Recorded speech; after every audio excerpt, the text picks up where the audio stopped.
तो स्वागत है आप सभी का KS यूट्यूब चैनल में। आज हम देखेंगे फिजिक्स का मोस्ट इम्पोर्टेंट 10 MBVI क्वेश्चंस। तो चलते हैं आप पहले क्वेश्चन की ओर। आपका पहला क्वेश्चन है, नति या नमन कोण से आप क्या समझते हैं? इसका उत्तर हो जाएगा, जब चुंबक को स्वतंत्रता पूर्वक लटकाया जाता है।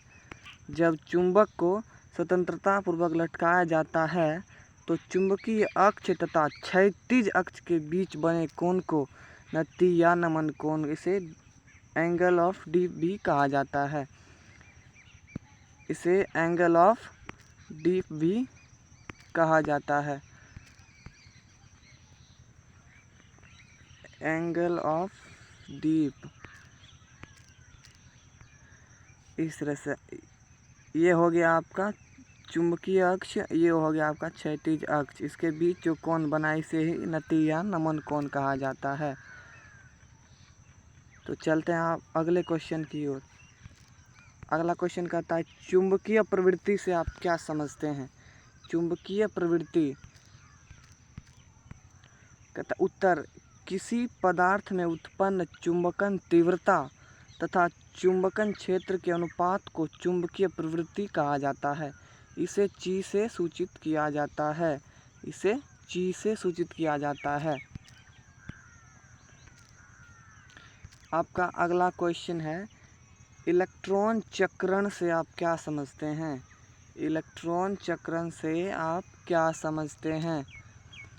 इलेक्ट्रॉन चक्रण, इसका उत्तर हो जाएगा, इलेक्ट्रॉन का अपने गुरुत्व केंद्र से गुजरने वाली ऊर्ध्वाधर अक्ष। इलेक्ट्रॉन का अपने गुरुत्व केंद्र से गुजरने वाली ऊर्ध्वाधर अक्ष के परितः घूमना इलेक्ट्रॉन का चक्रण कहलाता है। फिर से देखिए, इलेक्ट्रॉन का अपने गुरुत्व केंद्र से गुजरने वाली ऊर्ध्वाधर अक्ष के परितः घूमना ही इलेक्ट्रॉन का चक्रण कहलाता है।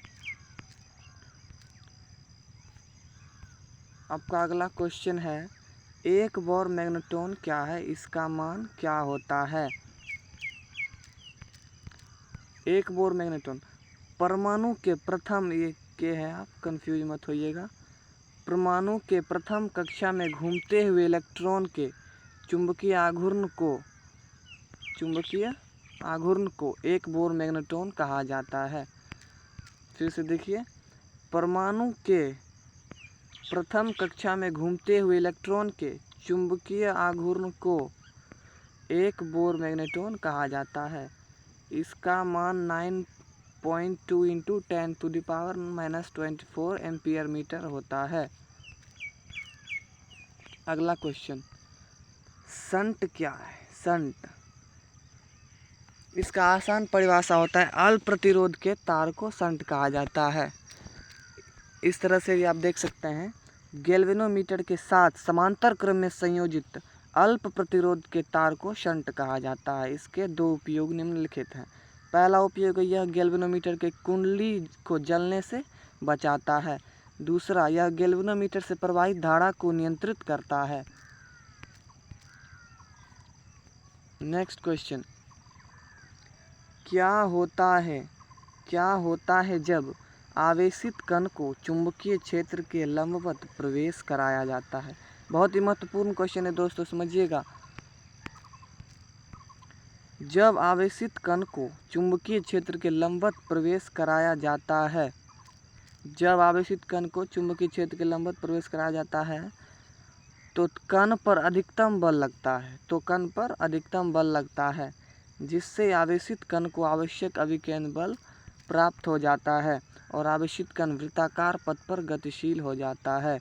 तो आवेशित कण वृत्ताकार पथ पर गतिशील हो जाता है। आपका अगला क्वेश्चन, विभव विभाजक से आप क्या समझते हैं? विभव विभाजक से आप क्या समझते हैं?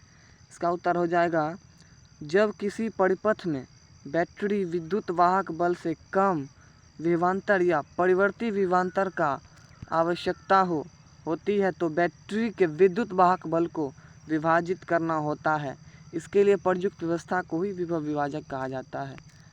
फिर से, जब किसी परिपथ में बैटरी के विद्युत वाहक बल से जब किसी परिपथ में बैटरी के विद्युत वाहक बल से कम विभवांतर या परिवर्ती विभवांतर की आवश्यकता होती है तो बैटरी के विद्युत वाहक बल को विभाजित करना होता है।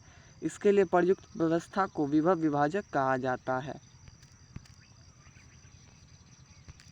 अगला क्वेश्चन बहुत ही महत्वपूर्ण क्वेश्चन, बहुत ही महत्वपूर्ण MBBI क्वेश्चन है दोस्तों। फ्लेमिंग के बाएं हाथ का नियम क्या है? फ्लेमिंग के बाएं हाथ का नियम क्या है?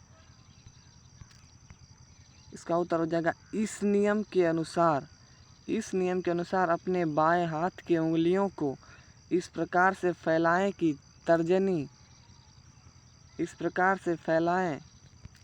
तर्जनी, अंगूठा और मध्यमा तीनों एक दूसरे पर लंब हो। फिर से देखिए, इस नियम के अनुसार अपने बाएं हाथ की अंगुलियों को इस प्रकार फैलाएं कि तर्जनी, अंगूठा और मध्यमा तीनों एक दूसरे पर लंब हो। तो अंगूठा चुंबकीय बल की दिशा को तथा तर्जनी चुंबकीय क्षेत्र को एवं मध्यमा विद्युत धारा को बतलाता हो। विद्युत धारा को देखिए फिगर में आप समझ सकते हैं, फिगर भी दिया हुआ है।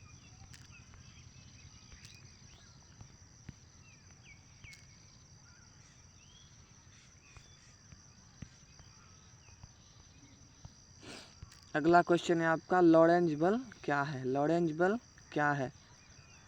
लॉरेंज बल जब कोई आवेशित कण ऐसे चुंबकीय क्षेत्र में प्रवेश करता है, जब कोई आवेशित कण ऐसे क्षेत्र में गति कर रहा हो जहां विद्युतीय क्षेत्र तथा चुंबकीय क्षेत्र दोनों उपस्थित हो, तो आवेशित कण पर लगने वाले बल को लॉरेंज बल कहा जाता है।